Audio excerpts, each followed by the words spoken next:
This video is of the true prophecy of dark days and the renewal of the church. We think this story will enlighten many people, as it has millions of others. It was the end of the last day of teaching in the temple, and the Lord was turning with the disciples to the quiet of the Mount of Olives. They pointed out to him the buildings of the temple, and perhaps some of the great stones which made the outer wall. The Lord told them it would all be overthrown. 40 years later the Romans came, under their general Titus, and the city was destroyed, and the temple burned, and a great many of the people were killed. But the real temple is not built of stones, but of the truth and love in the minds and hearts of men. When the Lord said that the temple would be overthrown, he meant also that there was little truth and goodness left among the Jews. Then the Lord sat on the Mount of Olives over against the temple, looking down on the city which he loved so much, but which cared so little for him.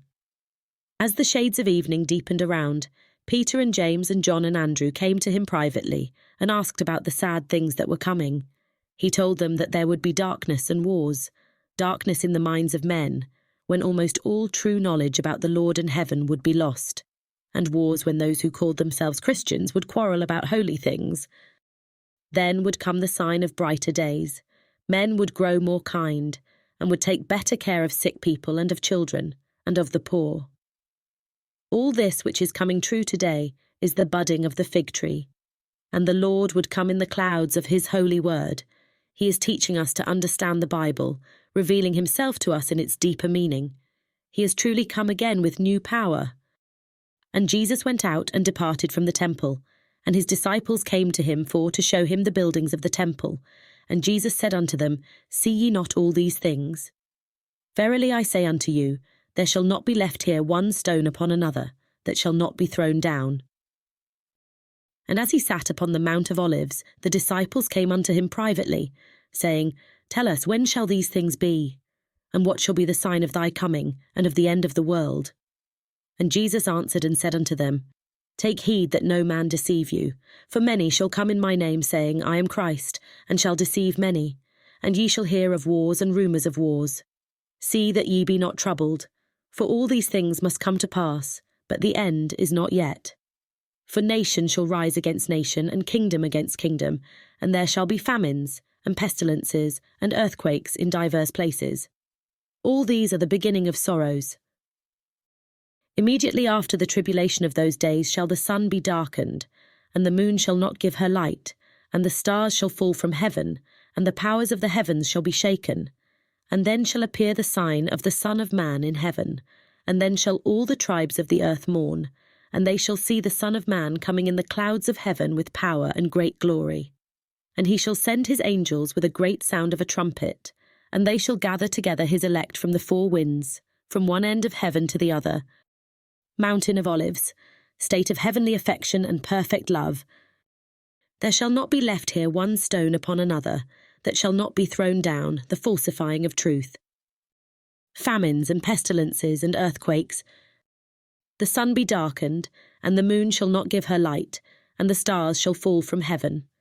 The light of understanding of heavenly things will gradually go out.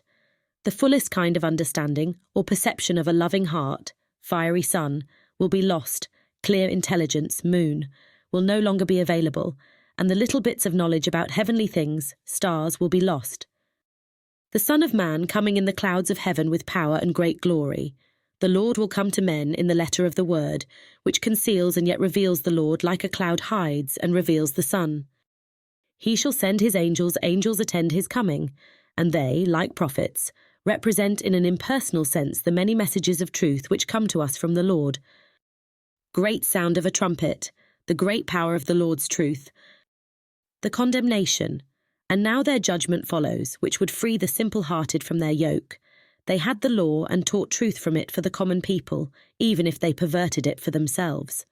Their requirements were heavy for people who must live in the world, but they separated themselves from the world and bore none of the burdens.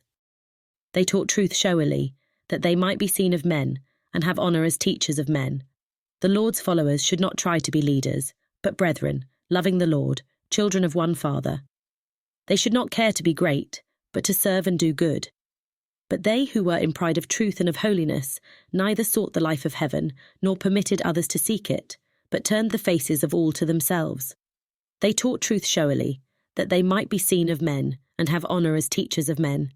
The Lord's followers should not try to be leaders, but brethren, loving the Lord, children of one Father. Those who were in good and desired truth they misled. They had the word and should have led to God and heaven, but instead they led to hell, even by teachings which they themselves did not believe.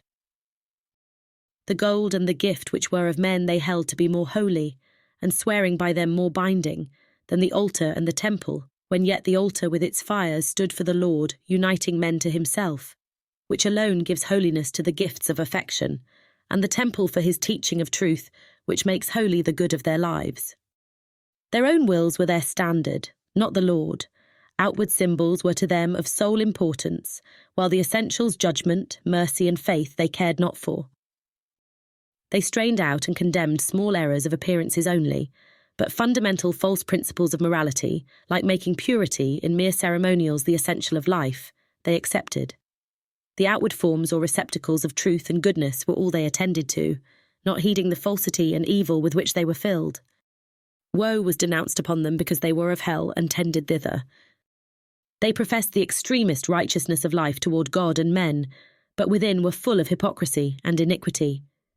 They knew the wickedness of their fathers in rejecting the warnings of God, yet they themselves were rejecting and destroying much more, both the love and the warning they had in him, and were absolutely rejecting them. The love of God in him was yearning over them, and would instruct and protect them, but they rejected both its kindness and its truth. The church with them was a waste. A new church must now be raised up, which should acknowledge the divine in his human, and receive the good and truth of heaven through that acknowledgement. Thus ended the teaching in the temple, the public teaching of Jesus in Jerusalem. He had shown that they who had the word, and upon whom rested the duties of the church of God, and whose temple and altar represented the presence of God with men, had nothing of that presence in their hearts, had nothing of the word in their lives, did nothing of the duty of the church, but were destroying every truth and good from God. Also, that now the time was come for their mere shell of a church to be ended, and a new church to be established which should rest upon him, and receive of the truth and love of God from him.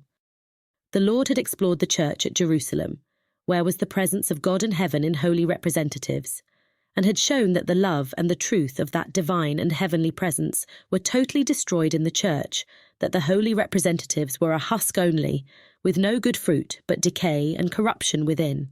The Jews were doing nothing of the use of a church in making known and interpreting to mankind the presence of God, and now their house should be deserted, and the divine presence, with the duty and the privileges of the church of God, should be given to those who would recognize and receive the divine in the divine human. With this prediction, the Lord left their temple forever. But it was needful that he should give warning of the affliction that should come upon the Christian church also. He spoke of the preaching of the gospel of the kingdom unto all nations, of the abomination of desolation standing in the holy place, of the Son of Man coming in the clouds of heaven with power and great glory. The stones of the temple of which he was thinking were the Christian truths of which he was even now building his church, and which should presently be thrown down. He sat upon the Mount of Olives, in a state of interior union with the divine, from which he saw all the states of the church. To the disciples, who were in most interior states of faith and love and good life, he foretold that the church would come into temptations from the love of rule by means of Christian truth, so that it would not know what was good and what true. Falsified truths would be taught instead of genuine, quarrels and strife would arise, and conflict of evil with evil, and falsity with falsity, until everything good and true in the church of the Lord was destroyed. We see that today in America, with polls showing that Christianity is declining, atheism rising, and Europe is even worse. There is no part of the gospel story more fully and minutely explained than these chapters in Matthew 24. We need not, therefore, dwell upon them here, further than to note that the abomination of desolation is the heavy cloud of evil spirits within the borders of the Christian heaven, cutting off the influence of heaven from men upon the earth, and that Daniel the prophet is the truth of the word as to judgment, and that unless the Lord had come again to judgment, mankind would perish from the earth. In the clouds of heaven, he would come as a figure familiarly understood, as the opening of the parables and representatives of the Bible fully explained, to show the divine life pictured everywhere in his word. And by the truth of that divine life, the church should be judged. They would be living heedlessly, as many do today, as if the Lord were not present. But he should come with the fullness of divine light and power, and the light should search through all the world, separating everywhere the evil from the good. This divine truth, represented as the sign of man appearing in the clouds of heaven, the cloudiness of the Bible, as the Bible is our connection with heaven, is explained in a 1-hour video attached here at the end of this video. It fully explains Matthew 24, the new heaven and new earth, and the prophecies of our destinies. Thanks for watching. Please share this good news of the gospel with others, and if you haven't subscribed yet, it would truly bless our channel. Thank you.